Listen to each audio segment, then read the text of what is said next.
இன்னைக்கு ரொம்ப சிம்பிளான சாம்பார் அண்ட் இட்லி தான். இந்த வீக் கொஞ்சம் கிளீனிங் ஒர்க் இருக்கு. சரஸ்வதி பூஜைலாம் வரதுனால. ஆதி வச்சுட்டு ஃபுல் ஹவுஸுமே அப்படியே க்ளீன் பண்ண முடியாது. ஸோ டைம் கிடைக்கிறப்பெல்லாம் கொஞ்சம் கொஞ்சம் பிளேசஸ் க்ளீன் பண்ணலான்னு பிளான் பண்ணியிருக்கேன். கரெக்டாக ஏதாவது ஃபெஸ்டிவல் சீசன் அப்போ தான் பார்ட்டிக்கு ஃபுல் ஒர்க் இருக்கும். ஸோ வீட்டையும் மேனேஜ் பண்ணிவிட்டு ஆதியும் பார்த்துக்கிறது கொஞ்சம் ஸ்ட்ரெஸ்ஃபுல் தான். கிச்சனில் தான் most of the time spend பண்ணுற மாதிரி இருக்குது. ஸோ அப்பப்போவே நான் க்ளீன் பண்ணிடுவேன். ஸோ கிச்சன் பற்றி ப்ராப்ளம் இல்லை. க்ளீனிங் எனக்கு ரொம்ப ரொம்ப பிடிச்ச வேலை தான். ஏன்னா நான் எங்கேயோ ரீட் பண்ணியிருக்கேன். உங்கள் மைண்ட் ரொம்ப ஆக்குபைடாக ஸ்ட்ரெஸ்ஃபுல்லாக இருக்கா, நிறைய டிஸ்டர்பிங் தாட்ஸ் இருக்கா, ஏதாவது ஒரு இடத்த க்ளீன் பண்ணுங்கள். ஸோ அதில் ஃபுல் மைண்ட் கான்சன்ட்ரேஷன் போயிடும், ஸ்ட்ரெஸ்லாம் கிளியர் ஆயிரும்ட்டு. Actually it works for me. வீட்டுக்கு மெய்ட் டெய்லி வருவாங்க, வந்து வெசல் வாஷிங் ப்ரூமிங்லாம் பண்ணிடுவாங்க. பட் ஸ்டில் டீப் க்ளீனிங் ஆர்கனைசிங்லாம் நாம தான் பண்ணணும்.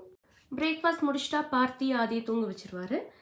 ஸோ க்ளீனிங் குக்கிங்னு இந்த வீக் அப்டேட்ஸ் எல்லாமே வரப்போகிற மினி விலாகில் பார்க்கலாம். தேங்க்யூ.